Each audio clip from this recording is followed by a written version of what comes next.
Hello friends, मैं धर्मेंद्र अपने YouTube channel amazing पाठशाला में आप लोगों का स्वागत करता हूं। दोस्तों, आज के वीडियो लेक्चर में मैं आप लोगों के लिए नरेशन के अंतर्गत इसके चौथे प्रकार के सेंटेंस अर्थात एक्सक्लेमेटरी सेंटेंस को लेकर आया हूं। दोस्तों, हम लोगों ने इससे पहले असर्टिव सेंटेंस, इंट्रोगेटिव सेंटेंस और इम्परेटिव सेंटेंस को बहुत डिटेल में अध्ययन कर चुके हैं। और दोस्तों, यदि जिन साथियों ने उन वीडियोज़ को नहीं देखा है तो मेरे चैनल के प्लेलिस्ट में जाके वीडियो को देख सकते हैं। दोस्तों, एक्सक्लेमेटरी सेंटेंस को हिंदी में विस्मय सूचक वाक्य कहा जाता है। दोस्तों, इस प्रकार के जो सेंटेंस होते हैं उसमें क्या होता है कि आमतौर पे सडन फीलिंग का सेंस निकलता है। तो दोस्तों, सडन फीलिंग्स मतलब चाहे दुख हो, आश्चर्य हो, शाबाशी हो, घृणा हो, हर्ष हो, प्रसन्नता हो, आदि प्रकार का सेंस निकलता है। दोस्तों, इसकी परिभाषा की बात किया जाए तो दोस्तों, एक्सक्लेमेटरी सेंटेंस इस प्रकार के सेंटेंस होते हैं जिनमें क्या होता है, प्रसन्नता, शोक, हर्ष, दुख आदि का बोध होता है। तो दोस्तों, क्या होता है कि जो एक्सक्लेमेटरी सेंटेंस होते हैं इसमें कुछ इंटरजेक्शन वर्ड्स का यूज होता है जिनसे क्या होता है, इस प्रकार की भावनाओं का पता चलता है। तो दोस्तों, जैसे oh, alas, hurray, well done, bravo आदि शब्दों का यूज होता है। आइए दोस्तों, इस पॉइंट को नोट करते हैं, फिर आगे बढ़ते हैं। तो दोस्तों, एक्सक्लेमेटरी सेंटेंस की परिभाषा की बात की जाए तो क्या होगा आपका, ऐसे वाक्य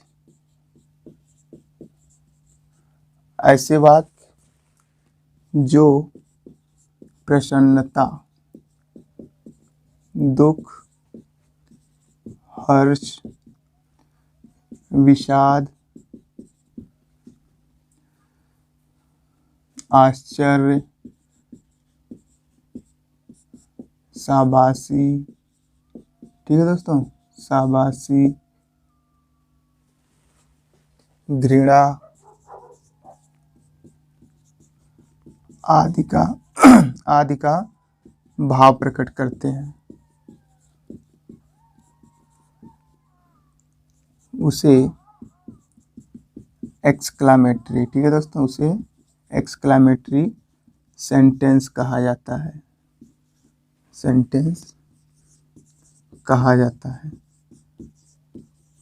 सामान्यतः, ठीक है दोस्तों, सामान्यतया इस प्रकार के वाक्यों में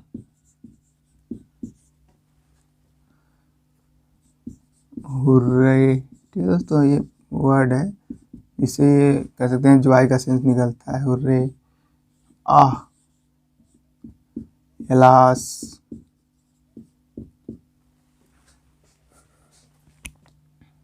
ओह, bravo, well done, what a, wow आदि। इंटरजेक्शन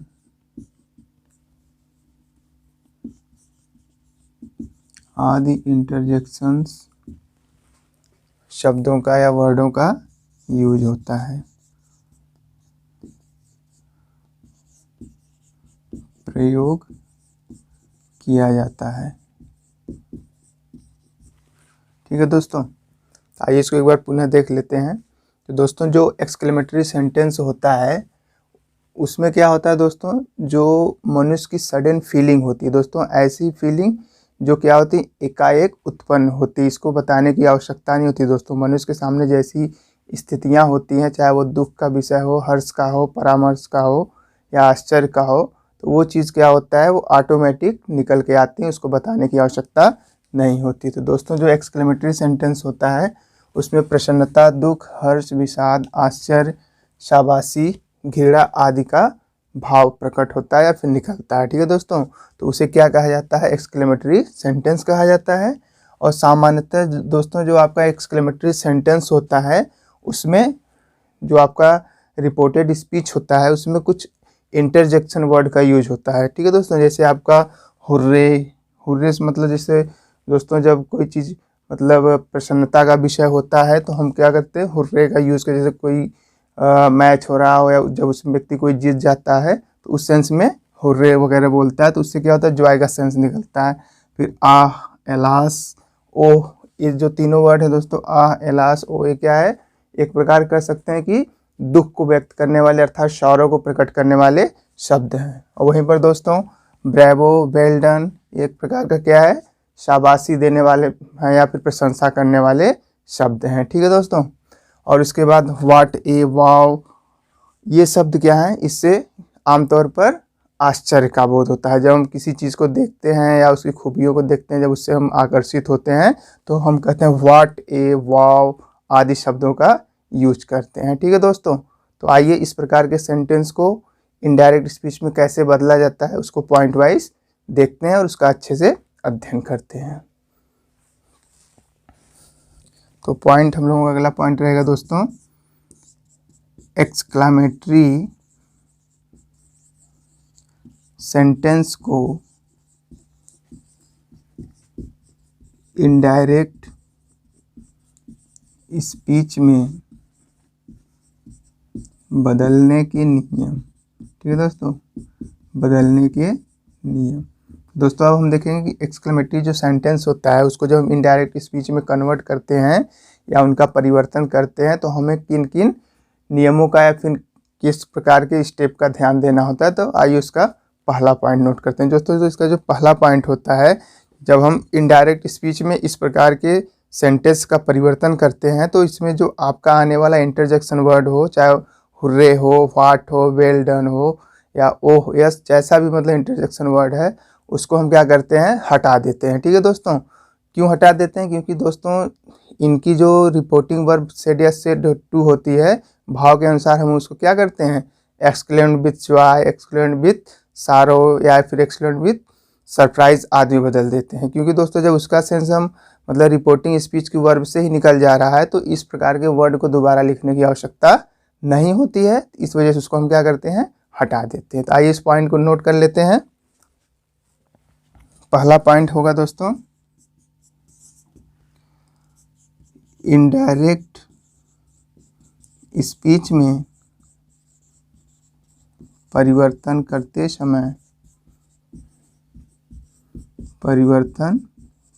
समय रिपोर्टेड स्पीच में आए हुए, ठीक है दोस्तों, आए हुए इंटरजेक्शन मतलब वो जो दोस्तों विस्मयादिबोधक अव्यय आप लोग पढ़े होंगे पार्ट्स ऑफ स्पीच में, तो उसी का मतलब इंटरजेक्शन जो वर्ड्स होते हैं को हटा दिया जाता है,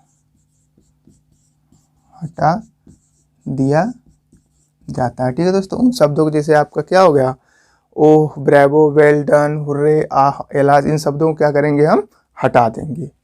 आगे देखिए, क्योंकि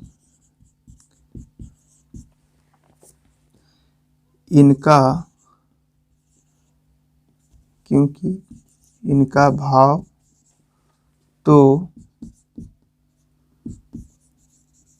रिपोर्टिंग वर्ब, ठीक है दोस्तों, इनका भाव तो रिपोर्टिंग वर्ब से ही स्पष्ट हो जाता है, स्पष्ट हो जाता है। ठीक है दोस्तों। आइए अगले पॉइंट को देखते हैं। दोस्तों इसका दूसरा पॉइंट होता है कि जो हमारी रिपोर्टिंग वर्ब सेड या सेड टू होती है, तो जो हम इनडायरेक्ट स्पीच में बदलते हैं तो हम इसको क्या करते हैं, अगर यदि रिपोर्टेड स्पीच में आने वाले जो सेंटेंस होता है अगर उसमें जॉय का सेंस आ रहा है तो हम क्या करेंगे, रिपोर्टिंग वर्ब सेड या सेड टू को एक्सक्लेम्ड विथ जॉय। ठीक है दोस्तों, जो सेंस निकलेगा उसके साथ में क्या लिखना है, एक्सक्लेम्ड विथ जॉय। अगर हमें यही दुख का सेंस निकल रहा है, सारो का निकल रहा है, तो हम क्या लिखेंगे, एक्सक्लेम्ड विथ सारो। यही पर आश्चर्य या फिर सरप्राइज का सेंस निकल रहा है तो एक्सक्लेम्ड विथ सरप्राइज। ठीक है दोस्तों, जैसा सेंस निकल रहा है उसको हम उसी अकॉर्डिंग लिख देते हैं। आइए इस पॉइंट को नोट करते हैं, फिर आगे बढ़ते हैं। इसका दूसरा पॉइंट होता है दोस्तों,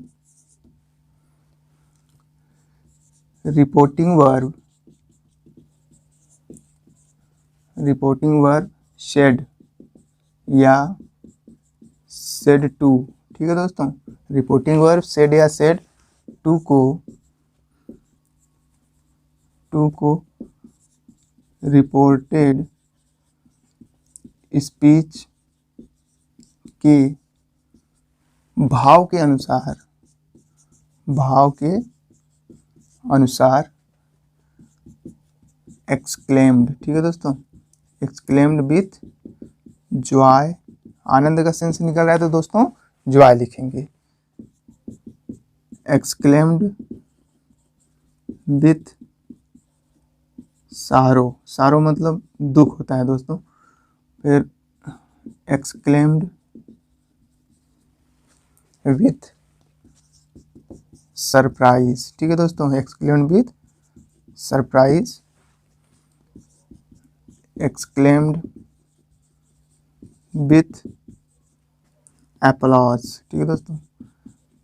एप्लॉज मीन्स दोस्तों प्रसन्न, वो क्या बोलते हैं कि प्रशंसा होता है, तो हम चाहे एक्सक्लेम्ड विथ एप्लॉज लिख दें या फिर एक्सक्लेम्ड विथ प्रेज भी लिख सकते हैं, ठीक है दोस्तों। प्रेज मीन्स प्रशंसा करना होता है, तो आदि में बदल दिया जाता है।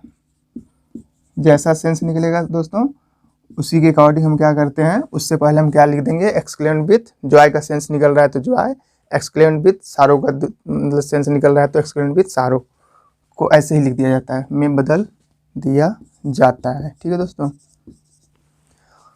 तीसरा पॉइंट जो दोस्तों ये एक्सक्लेमेटरी का होता है कि जो हमारा जो कामा और डबल इन्वर्टेड कामा होता है इसको हटा के हम कंजंक्शन दैट लगाते हैं। तो आइए इस पॉइंट को भी नोट कर लेते हैं। तीसरे पॉइंट को, इन्वर्टेड, ठीक है दोस्तों, इन्वर्टेड कामा को हटाकर कंजंक्शन दैट का प्रयोग किया जाता है, ठीक है दोस्तों। कंजंक्शन दैट का प्रयोग किया जाता है, सॉरी दोस्तों, दैट का प्रयोग किया जाता है। और दोस्तों अगला पॉइंट है कि यदि दोस्तों अगला पॉइंट इसका होगा कि रिपोर्टेड स्पीच में जो आपका एक्सक्लेमेटरी सेंटेंस होता है जिसमें विस्मय का सेंस निकलता है, उसको जो हम इनडायरेक्ट स्पीच में चेंज करते हैं उसको दोस्तों हम क्या करते हैं, असर्टिव सेंटेंस में चेंज कर देते हैं। अर्थात जो आपका कह सकते हैं एक्सक्लामेशन मार्क होता है, एक्सक्लामेशन मार्क दोस्तों आप समझ रहे हैं ना, ये होता है एक्सक्लामेशन मार्क होता है, तो इसको हम क्या करते हैं, इसको हटा के इसकी जगह पे हम क्या कर देते हैं, फुल स्टॉप को लिख देते हैं, अर्थात असर्टिव सेंटेंस में बदल देते हैं। आइए इस पॉइंट को नोट करते हैं, फिर एग्जाम्पल के माध्यम से इसको देखने का प्रयास करते हैं। इसका चौथा पॉइंट होगा दोस्तों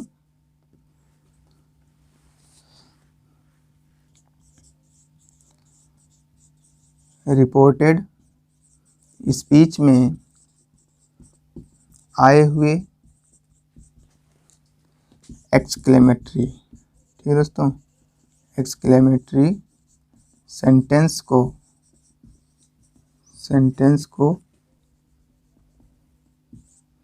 असर्टिव सेंटेंस, इसमें दोस्तों असर्टिव सेंटेंस में बदल देते हैं, अर्थात एक्सक्लामेशन मार्क, ठीक है दोस्तों, जो विस्मय सूचक का जो चिन्ह होता है जो कि ऐसा होता है, एक्सक्लामेशन मार्क को किसमें बदल देते हैं, फुल स्टॉप में, फुल स्टॉप में बदल देते हैं। आइए दोस्तों एक्सक्लेमेटरी सेंटेंस को एग्जाम्पल के माध्यम से समझते हैं और उसे देखते हैं उसका इनडायरेक्ट स्पीच में कैसे परिवर्तन किया जाता है, ठीक है दोस्तों। तो आइए पहला एग्जाम्पल देखते हैं आप लोग। एग्जाम्पल है दोस्तों आप लोगों के लिए, द प्लेयर्स, ठीक है दोस्तों, the players said comma double inverted comma hurray, ठीक है दोस्तों, जो क्या पढ़ते हैं हुर्रे, मतलब ये एक तरह से जॉय का सेंस निकलता है, प्रसन्नता का, खुशी का सेंस निकलता है। वी हैव वॉन, है ना, ये है आपका, ठीक है दोस्तों, ये आपका डायरेक्ट स्पीच का सेंस है। और दोस्तों इसको पहचानने का एक तरीका होता है कि जो आपका एक्सक्लेमेटरी सेंटेंस होता है उसको पहचानने का एक ही तरीका है, कह सकते हैं कि जो आपका रिपोर्टेड स्पीच होती है यानी डबल इन्वर्टेड कामा के अंदर जो भाग होता है उसमें कुछ इंटरजेक्शन वर्ड यूज होते हैं, ठीक है दोस्तों। इंटरजेक्शन वर्ड दोस्तों ऐसे वर्ड होते हैं जो मनुष्य की सडन फीलिंग को बारे में बताते हैं। तो जैसे इसमें क्या दिया है, हुर्रे। और इसको दोस्तों पहचानने का एक और तरीका है, इसमें क्या होता है, एक्सक्लेमेशन का मार्क दिया रहता है, अर्थात विस्मय सूचक का चिन्ह भी दिया रहता है। अगर दोस्तों ये दोनों चीज़ दिया है, यानी इंटरजेक्शन वर्ड प्लस एक्सक्लेमेशन का मार्क दिया है, तो आप तुरंत पहचान सकते हैं ये जो रिपोर्टेड स्पीच का सेंटेंस है वह किस प्रकार का सेंटेंस है, अर्थात एक्सक्लेमेटरी सेंटेंस है। ठीक है, तो आइए इसको हम इनडायरेक्ट स्पीच में चेंज करते हैं। तो दोस्तों इसका पहले सेंस निकालते हैं। तो देखिए क्या है, the players said hurray we have won. तो प्लेयर्स मतलब एक खिलाड़ी होता है, तो खिलाड़ियों ने कहा हुर्रे वी हैव वन, है ना। हुर्रे मतलब प्रसन्नता, जॉय, मतलब आनंद पूर्वक कहते हैं। वी हैव वन मतलब हम सब जीत चुके हैं या हम सब जीत गए हैं। तो दोस्तों जब कोई व्यक्ति क्या होता है, जीतता है, तो उसकी प्रसन्नता आप लोग देखते हैं, तो उसको बताने की आवश्यकता नहीं है। ठीक है, तो आइए इसी को चेंज करते हैं। तो जैसा कि आप देख रहे हैं कि हुर्रे से प्रसन्नता का सेंस होता है, सो जॉय का सेंस निकलता है। तो हम उस स्थिति में क्या करते हैं, जो हमारी रिपोर्टिंग स्पीच के वर्ब सेड या सेड टू होते हैं उसको किस में चेंज कर देते हैं, एक्सक्लेम्ड विथ जॉय में। ठीक है, तो आइए इसको चेंज करते हैं, द प्लेयर्स। ठीक है दोस्तों, द प्लेयर्स सेड को क्या करेंगे, exclaimed with Joy, exclaimed with Joy. क्यों, क्योंकि रिपोर्टेड स्पीच में क्या जॉय का सेंस निकल रहा है। उसके बाद कामा, डबल इन्वर्टेड कामा को हटा के अब क्या करेंगे, कंजंक्शन दैट लगाएंगे। और दोस्तों ये जो एक्सक्लेमेशन या फिर इंटरजेक्शन जो वर्ड दिया है, इसको क्या करेंगे, हम रिमूव कर देंगे, अर्थात इसको यहाँ दोबारा लिखने की आवश्यकता नहीं है। क्यों आवश्यकता नहीं है, क्योंकि दोस्तों इसका जो सेंस है किस में आ जा रहा है, एक्सक्लेम विथ जॉय में आ जा रहा है, तो इसको हमें रिपीट करने की आवश्यकता नहीं है। तो ठीक है, इसको हम रिमूव कर देंगे। उसके बाद देख रहे हैं कि वी दिया है जो कि सब्जेक्ट है रिपोर्टेड स्पीच का, तो इसको हम क्या करते हैं, रिपोर्टिंग स्पीच के सब्जेक्ट के अनुसार चेंज करेंगे। क्यों करेंगे, क्योंकि वी हमारा क्या होता है, फर्स्ट पर्सन का प्रोनाउन होता है। तो फर्स्ट पर्सन के प्रोनाउन को हम क्या करते हैं, रिपोर्टिंग स्पीच के सब्जेक्ट के नंबर, पर्सन और जेंडर के अकॉर्डिंग चेंज करते हैं। तो दोस्तों जब इसको आप सब्जेक्ट के अनुसार चेंज करेंगे रिपोर्टिंग स्पीच, तो क्या दिया है, प्लेयर्स दिया है। तो दोस्तों जो कि एक नाउन है, और नाउन हमेशा थर्ड पर्सन में आता है, उसमें हम कोई चेंज नहीं करते हैं। तो दोस्तों प्लूरल है, प्लेयर्स दिया है तो प्लूरल है, तो आपका सब्जेक्ट क्या हो जाएगा, थर्ड पर्सन में। तो दे आता है, ही सी इट, दे आता है, तो आपका दे प्लूरल होता है। ठीक है, तो दे। उसके बाद टेंस की देख रहे हैं कि हैव दिया है, तो पता चल रहा है कि प्रेजेंट परफेक्ट टेंस है, तो इसको हम किस में ले जाएंगे, पास्ट परफेक्ट में। तो पास्ट परफेक्ट में क्या लगता है आपका, हैड का यूज होता है प्लस वर्ब का थर्ड फॉर्म। ठीक है, तो आपका क्या हो जाएगा, हैड वन। ठीक है दोस्तों, और दोस्तों जैसा कि आपने देखा कि दैट के बाद हमने क्या किया, जो आपका इंटर कर सकते हैं कि एक्सक्लेमेटरी सेंटेंस था, उसको हम किस में चेंज कर दिए, असर्टिव सेंटेंस में। तो दोस्तों असर्टिव सेंटेंस क्या है, जैसे दैट आपका कंजंक्शन है, इसके बाद हमें एक नए सब्जेक्ट की आवश्यकता होती है। तो जैसे सब्जेक्ट को आपने क्या किया, वी को फर्स्ट पर्सन के अनुसार चेंज कर दिया, तो दे हो गया। उसके बाद आपने हेल्पिंग वर्ब हैड लिखा है टेंस को चेंज करके, जो कि आपका रिपोर्टेड स्पीच का जो टेंस था किसमें था, प्रेजेंट परफेक्ट है, तो उसको पास्ट परफेक्ट में ले गए तो हैड कर दिए। उसके बाद देख रहे हैं कि उसमें वर्ब का थर्ड फॉर्म है, तो इसमें भी वर्ब का थर्ड फॉर्म लगता है। तो इस प्रकार आपका चेंज होगा। ठीक है, तो आइए एक और एग्जाम्पल के माध्यम से इसको समझते हैं। दूसरा एग्जाम्पल है दोस्तों आप लोगों के लिए, he said comma, double inverted comma, alas I am ruined, है ना दोस्तों। ठीक है, तो आइए इसको देख लेते हैं। तो दोस्तों देख रहे हैं आपका डायरेक्ट स्पीच का सेंटेंस है, he said alas I am ruined, है ना। तो एलास देख रहे हैं, ये क्या है, आपको एक तरह से दुख को व्यक्त करने के लिए इंटरजेक्शन वर्ड यूज होता है। तो दोस्तों इसका अर्थ क्या हो जाएगा, ही सेड मतलब उसने कहा, alas I am ruined. Ruined मतलब क्या होता है दोस्तों, बर्बाद हो जाना या सर्वनाश हो जाना, नष्ट हो जाना, तो उस सेंस में आता है। तो ही सेड उसने कहा, एलास आई एम रूइंड मतलब मैं बर्बाद हो गया, है ना। तो सेंस हाय मैं बर्बाद हो गया, ऐसा सेंस निकलता है। ठीक है, तो जब इसमें सारो का सेंस निकल रहा है, एलास दिया है, तो हम क्या करेंगे, रिपोर्टिंग स्पीच की जो वर्ब सेड है उसको एक्सक्लेम विथ सारो में चेंज कर देंगे। ठीक है, आइए इसको चेंज करते हैं, ही एक्सक्लेम्ड विथ सारो। ठीक है दोस्तों, तो दुख का सेंस निकल रहा है, तो आप क्या करेंगे, रिपोर्टिंग वर्ड सेड या सेड टू को सारो में कर देंगे। उसके बाद कामा डबल इन्वर्टेड कामा को हटा के कंजंक्शन दैट लगाएंगे। उसके बाद दोस्तों जो आपका देख रहे हैं कि ये एलास दिया है, इसका सेंस तो इसी में आ जा रहा है रिपोर्टिंग स्पीच के वर्ड में, तो इसको हम दोबारा लिखने की आवश्यकता नहीं है। और दोस्तों जो आपका ये देख रहे हैं कि जो एक्सक्लेमेटरी सेंटेंस है, इसको हम क्या करेंगे, असर्टिव सेंटेंस में चेंज कर देंगे। तो दोस्तों असर्टिव सेंटेंस में चेंज करने के लिए पहले हमें सब्जेक्ट लिखना पड़ेगा। देख रहे हैं कि रिपोर्टेड स्पीच में सब्जेक्ट क्या है, आई है, जो कि फर्स्ट पर्सन का प्रोनाउन है, उसको हम हमेशा रिपोर्टिंग स्पीच के सब्जेक्ट के अनुसार चेंज करेंगे। जो कि यहाँ पे ही दिया है, थर्ड पर्सन में है, तो इसमें हम कोई चेंज नहीं करते हैं, तो आपका क्या हो जाएगा, यहाँ पे ही हो जाएगा सब्जेक्टिव केस में। उसके बाद टेंस देख रहे हैं, एम दिया है, तो पता चल रहा है कि हमारा कौन सा टेंस है, प्रेजेंट कंटिन्यूअस है, तो इसको हम पास्ट कंटिन्यूअस में ले जाएंगे, तो क्या हो जाता है, वाज और वर हो जाता है। तो वाज सिंगुलर के लिए, वर प्लूरल के लिए। तो देख रहे हैं कि हमारा सब्जेक्ट क्या है, ही, जो कि सिंगुलर, तो क्या लग जाएगा, वाज, उसके बाद रूइंड। ठीक है दोस्तों, और लास्ट में आपका फुल स्टॉप होगा। तो दोस्तों मैं आशा कर रहा हूँ आप लोगों को समझ में आ रहा है। तो आइए अगला एग्जाम्पल देखते हैं। नेक्स्ट एग्जाम्पल है दोस्तों,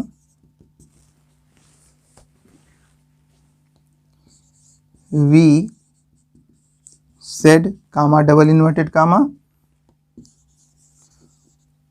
what a nice place it is. ठीक है दोस्तों, आपका अगला एग्जाम्पल है डायरेक्ट स्पीच का कि we said what a nice place it is, है ना दोस्त।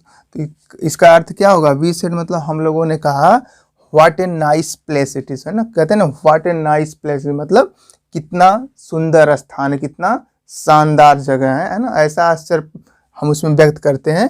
तो दोस्तों देख रहे हैं व्हाट ए दिया है, तो ये आश्चर्य का सेंस निकल रहा है ना, कहीं ना कहीं हम उसकी तरफ क्या कर रहे हैं, अट्रैक्ट हो रहे हैं, तो आश्चर्य का सेंस निकल रहा है। तो आइए इसको चेंज कर लेते हैं। तो आपका क्या हो जाएगा, वी सेड को आप क्या करेंगे, जो कि रिपोर्टिंग स्पीच का वर्ब है, व्हाट ए दिया है, सरप्राइज का सेंस निकल रहा है, तो आप क्या करेंगे, इसको एक्सक्लेम्ड विथ सरप्राइज कर देंगे। ठीक है दोस्तों, exclaimed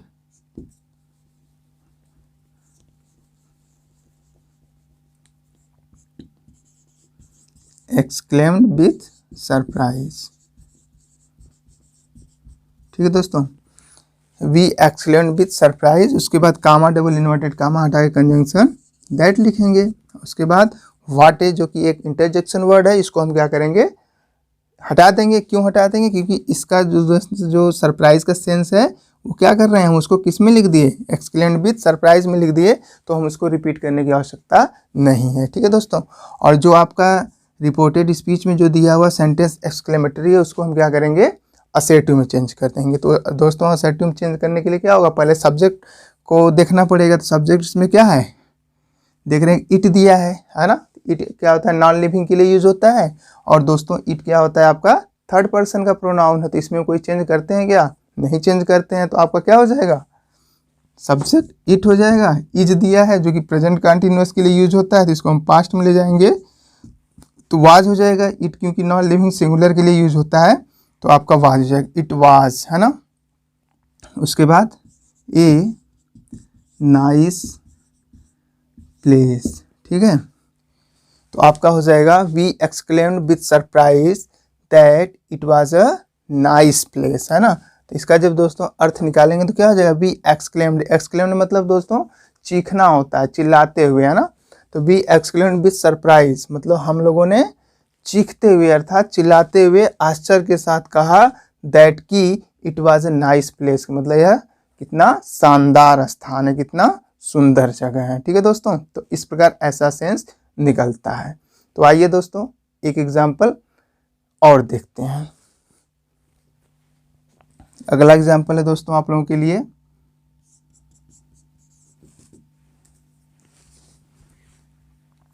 Raju said comma double inverted कामा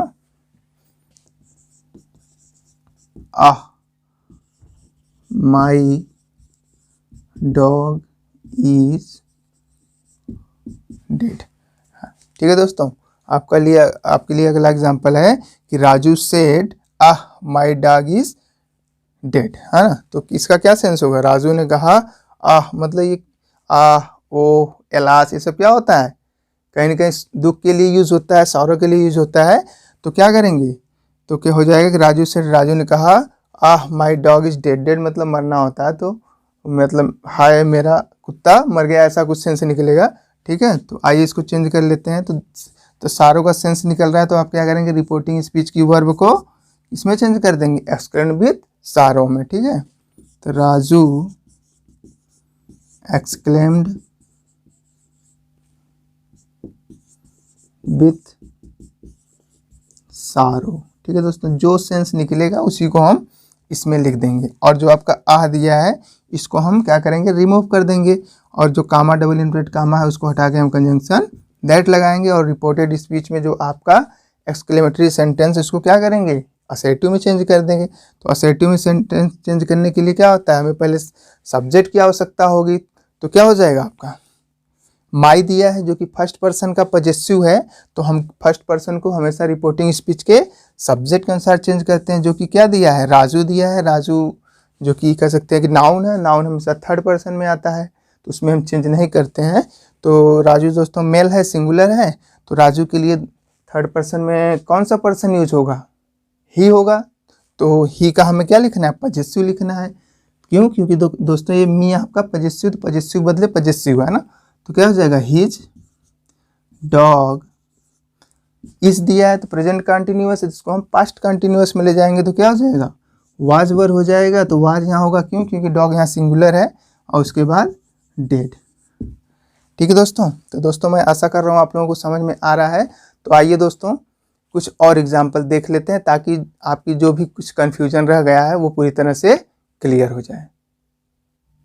अगला एग्जाम्पल है दोस्तों, Mohan said to us comma double inverted comma bravo. ठीक है दोस्तों, bravo you have done well. ठीक है दोस्तों, आपका डायरेक्ट स्पीच का सेंटेंस है Mohan said to us bravo you have done well. तो दोस्तों जब इसका सेंस निकालेंगे तो आपका क्या हो जाएगा? ब्रेवो देख रहे हैं, ब्रेवो मीन्स क्या होता है? शाबाश होता है, किसी की प्रशंसा करने के लिए हम यूज़ करते हैं। तो have done, do did done जो कि करने से है, वेल मतलब अच्छा होता है, जिसका क्या होगा? मोहन सेड टू अस, यानी मोहन ने हम लोगों से कहा bravo you have done well, शाबाश तुमने अच्छा किया या फिर तुमने कर दिखाया, ऐसा सेंस निकलेगा। तो दोस्तों तो जो ब्रेवो क्या होता है? वो किसी की कह सकते हैं कि प्रशंसा के लिए यूज होता है। तो हम क्या कर सकते हैं? इसको किसमें चेंज करेंगे? एक्सक्लेमेंट विथ प्रेज में, या फिर एक्सक्लेमेंट विथ एप्लॉज में। ठीक है दोस्तों, आइए इसको चेंज कर लेते हैं। मोहन सेड टू को क्या करेंगे? जो कि रिपोर्टिंग स्पीच की वर्ब है, रिपोर्टेड स्पीच के सेंस के अनुसार हम क्या करेंगे? एक्सक्लेम्ड विथ, ठीक है दोस्तों, एक्सक्लेम्ड विथ प्रेज। ठीक है, तो प्रेज मीन्स प्रशंसा होता है। उसके बाद कामा डबल इन्वर्टेड कामा के हटा के आपको क्या लिख देना है? कंजंक्शन दैट लिखना है। ब्रेवो जो कि शाबाशी देने के लिए यूज़ हो रहा है, तो उसको हम रिमूव करेंगे, हटाएंगे। क्यों? क्योंकि उसका यूज़ हम एक्सक्लेमेंट विथ सैरो में, अर्थात रिपोर्टिंग स्पीच के वर्ब के माध्यम से पहले ही कर दे रहे हैं, तो इसको दोबारा लिखने की आवश्यकता नहीं है। ठीक है, उसके बाद क्या है? आपका यू जो कि सेकंड पर्सन का प्रोनाउन होता है, इसको हम क्या करते हैं? रिपोर्टिंग स्पीच के ऑब्जेक्ट के अनुसार चेंज करते हैं। जो कि क्या दिया है? अस दिया है। ठीक है, तो अस दिया है जो कि फर्स्ट पर्सन के प्रोनाउन वी का क्या है? ऑब्जेक्ट है। तो अब इसका सब्जेक्ट, क्योंकि दोस्तों यहाँ पे यू सब्जेक्टिव केस में आया है, तो हम इसको क्या करते हैं? सेकंड पर्सन को रिपोर्टिंग स्पीच के ऑब्जेक्ट के अनुसार चेंज करेंगे। जो कि अस दिया है, तो अस का सब्जेक्ट क्या होता है? आपका वी हो जाता है। ठीक है, तो वी। उसके बाद देख रहे हैं कि हैव दिया है, तो पता चल रहा है कि प्रेजेंट परफेक्ट का है, तो इसमें इसको किस में ले जाएंगे? पास्ट परफेक्ट में, अर्थात क्या हो जाएगा? आपका हैड हो जाएगा। We had done well. ठीक है दोस्तों। पास्ट जो परफेक्ट होता है उसमें वर्ब का थर्ड चलता है, यहाँ ऑलरेडी थर्ड दिया है तो इसमें कोई चेंज करने की आवश्यकता नहीं है। तो ये आपका होगा। तो आइए इसको एक और एग्जाम्पल के माध्यम से देखते हैं। अगला एग्जाम्पल है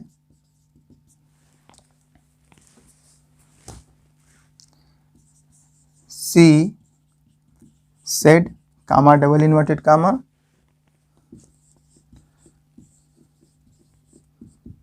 माई god you have cut your finger. ठीक है दोस्तों, डायरेक्ट स्पीच का सेंटेंस है she said my god you have cut your fingers. ठीक है, तो आपका क्या हो जाएगा, देख रहे हैं कि जो आपका रिपोर्टेड स्पीच का सेंटेंस है दोस्तों, कौन सा वर्ड आया है, माई गॉड दिया है। तो माई गॉड दोस्तों किस लिए यूज होता है, माई गॉड मतलब हे भगवान, अरे भगवान कहते हैं ना, कि इसका सेंस क्या होगा, सी सेड मतलब उसने कहा my god you have cut your finger, हे भगवान या फिर अरे भगवान तुमने अपनी अंगुली को काट ली। तो क्या कर रहा है, एक तरह से आश्चर्य प्रकट कर रहा है ना। तो इसको इस वजह से इसको क्या करेंगे, एक्सक्लेमेंट विथ सरप्राइज में चेंज कर देंगे। ठीक है दोस्तों, तो आइए चेंज कर लेते हैं। तो क्या हो जाएगा आपका, सी सेड टू को एक्सक्लेम्ड विथ सरप्राइज। ठीक है, उसके बाद कामा डबल इन्वर्टेड कामा को हटा के आप कंजंक्शन दैट लगाएंगे। उसके बाद जो कि माई गॉड दिया है उसका सेंस क्या, सरप्राइज के सेंस में आ रहा है, तो उसको हम पहले उसके सेंस को लिख दिए हैं, तो इसको हम क्या करेंगे, इनडायरेक्ट स्पीच में रिमूव कर देंगे, अर्थात नहीं लिखेंगे। यू जो कि देख रहे हैं आपके सेकंड पर्सन का है, और जो कि हमेशा रिपोर्टिंग स्पीच के ऑब्जेक्ट के अनुसार चेंज होता है। तो दोस्तों यहाँ पे देख रहे हैं कि ऑब्जेक्ट दिया ही नहीं है। ठीक है, तो ऑब्जेक्ट नहीं दिया तो उस स्थिति में हम क्या करेंगे। तो दोस्तों हम लोगों ने असर्टिव सेंटेंस में पढ़ा था कि यदि सेकेंड पर्सन आया हो रिपोर्टेड स्पीच में तो हम ऑब्जेक्ट के अनुसार चेंज करते हैं। तो अगर ऑब्जेक्ट नहीं दिया हो रिपोर्टिंग स्पीच में तो उसको हम क्या करते हैं, फर्स्ट या थर्ड पर्सन किसी प्रोनाउन के ऑब्जेक्टिव केस का यूज़ करते हैं और उसी के अकॉर्डिंग हम यू को चेंज कर लेते हैं। ठीक है दोस्तों, आइए दोस्तों देखते हैं तो क्या हो जाएगा। तो मान लीजिए यहाँ पे जैसे हम फर्स्ट पर्सन का यूज़ मान लीजिए क्या कर रहे हैं, प्रोनाउन मी का। ठीक है, फर्स्ट पर्सन का है तो क्या हो जाए, ही एक्सीलेंट विद सरप्राइज दैट। अब दोस्तों अब यू को आप चेंज कर सकते हैं। यू को जब चेंज करेंगे रिपोर्टिंग स्पीच के ऑब्जेक्ट के अनुसार, जो कि मी हो गया, यहाँ पे नहीं था, हमने उसको एज्यूम किया है ना, माना है। तो आपका मी दिया है तो जो कि फर्स्ट पर्सन का जिसका सब्जेक्ट क्या होता है, आई होता है। ठीक है, क्योंकि जो हमारा एक्सक्लेमेटरी सेंटेंस होता है रिपोर्टेड स्पीच में, उसको इनडायरेक्ट स्पीच में हम क्या करते हैं, असर्टिव में बदलते हैं। ठीक है, तो आपका क्या हो जाएगा, यू को जब ऑब्जेक्ट मी के अनुसार चेंज करेंगे तो आई हो जाएगा। उसके बाद देख रहे हैं हैव दिया है जो कि प्रेजेंट परफेक्ट का है, तो इसको किस में ले जाएंगे, पास्ट परफेक्ट में। तो क्या हो जाएगा, हैड हो जाएगा। कट जो कि मेन वर्ब दिया है, तो दोस्तों जो कट होता है मेन वर्ब, उसका फर्स्ट सेकेंड और थर्ड फॉर्म क्या होता है, सेम होता है, अर्थात उसमें कोई परिवर्तन नहीं होता है। ठीक है, उसके बाद योर दिया है, सेकेंड पर्सन का पॉजेसिव है, तो इसको भी हम क्या करेंगे, रिपोर्टिंग स्पीच के ऑब्जेक्ट के अनुसार, अर्थात जो मी है उसके अकॉर्डिंग चेंज करेंगे। तो मी जो कि ऑब्जेक्टिव केस में इसका सब्जेक्ट क्या होता है, आई होता है, तो आई का हमें क्या लिख देना है, पॉजेसिव। पॉजेसिव आपका क्या होता है, माई हो जाता है ना, फिंगर्स। ठीक है दोस्तों, तो दोस्तों मैं आशा कर रहा हूँ आप लोगों को समझ में आ रहा होगा। तो आइए एक एग्जाम्पल और देख लेते हैं, उसके बाद आज की वीडियो को समाप्त करते हैं। आखिरी एग्जाम्पल है दोस्तों, he said to me comma double inverted comma well done you have stood first. ठीक है दोस्तों, आइए इसको हिंदी में अर्थ निकालते हैं ताकि समझ लेते हैं ये कौन सा सेंस या किस प्रकार का भाव दे रहा है। तो दोस्तों क्या है, ही सेड टू मी मतलब उसने मुझसे कहा, well done you have stood fast. Well done मतलब बहुत अच्छा किया, शाबाश, है ना। You have stood first, stood first से मतलब क्या है दोस्तों, स्टूड मतलब ऐसे स्टैंड से स्टूड बना है जो कि खड़ा होना था, फर्स्ट मतलब प्रथम या पहला होता है। तो इसका क्या सेंस आएगा, यू हैव स्टूड फर्स्ट का मतलब तुमने पहला स्थान हासिल कर लिया है, यानी तुमने टॉप कर लिया होता है ना। तो ही सेड टू मी, मतलब उसने मुझसे कहा well done, you have done well, मतलब शाबाश, तुमने पहला स्थान हासिल कर लिया, अर्थात तुमने टॉप कर लिया है। ठीक है दोस्तों, तो क्या सेंस निकल रहा है, तो एक तरह से उसकी शाबाशी दे रहा है, प्रशंसा कर रहा है। तो हम क्या करेंगे, जो आपकी रिपोर्टिंग स्पीच की वर्ब सेड टू है, इसको हम किस में चेंज कर देंगे, एक्सक्लेम विथ प्रेज या फिर एक्सक्लेम विथ एप्लॉज में। ठीक है, तो आइए चेंज कर लेते हैं। ही सेड टू को एक्सक्लेम्ड विथ एप्लॉज। ठीक है दोस्तों, एक्सक्लेम्ड विथ एप्लॉज। एप्लॉज मतलब दोस्तों प्रशंसा करना होता है, या फिर हम एक्सक्लेम्ड विथ प्रेज भी कर सकते हैं, दोनों में से एक ही यूज़ करेंगे। तो ही एक्सक्लेम्ड विथ एप्लॉज, उसके बाद कामा, डबल इन्वर्टेड कामा को हटा क्या करेंगे, कंजंक्शन दैट लिखेंगे। ठीक है दोस्तों, अब यहाँ पे देखिए ऑब्जेक्ट दिया, तो ऑब्जेक्ट हमें लिखने की आवश्यकता नहीं है। ठीक है दोस्तों, he exclaimed with praise that, उसके बाद क्या है, यू जो कि सेकंड पर्सन का है, तो इसको हम क्या करते हैं, रिपोर्टिंग स्पीच के ऑब्जेक्ट के अनुसार चेंज करते हैं। मी दिया है तो मी का जो कि फर्स्ट पर्सन का होता है, तो इसका सब्जेक्ट क्या हो जाएगा, आई हो जाएगा। क्यों, क्योंकि मी का सब्जेक्ट क्या होता है, आई, आई से ही मी बनता है दोस्तों, तो आपका आई हो जाएगा। उसके बाद हैव दिया है, तो हैव जो कि प्रेजेंट परफेक्ट में, तो ये पास्ट परफेक्ट में चला जाएगा। और इसके बाद स्टूड जो कि मेन वर्ब है और फर्स्ट। ठीक है, तो he exclaimed with applause that I had stood first. ठीक है दोस्तों, तो दोस्तों इस प्रकार से हमने आज एक्सक्लेमेटरी सेंटेंस को एग्जाम्पल के माध्यम से समझने का प्रयास किया। तो दोस्तों मैं आशा कर रहा हूँ आप लोगों को यह अच्छी तरह से समझ में आया है। तो दोस्तों यदि आप लोगों को अच्छी तरह से समझ में आया तो प्लीज़ दोस्तों वीडियो को लाइक करें, दोस्तों के साथ शेयर करें, और दोस्तों चैनल को अगर आप लोगों ने अभी तक नहीं सब्सक्राइब किया है तो चैनल को भी सब्सक्राइब कर लें, क्योंकि दोस्तों जब भी मैं अगला वीडियो अपलोड करूँगा ताकि नोटिफिकेशन आपको सबसे पहले मिले। तो दोस्तों आज के लिए बस इतना ही, धन्यवाद।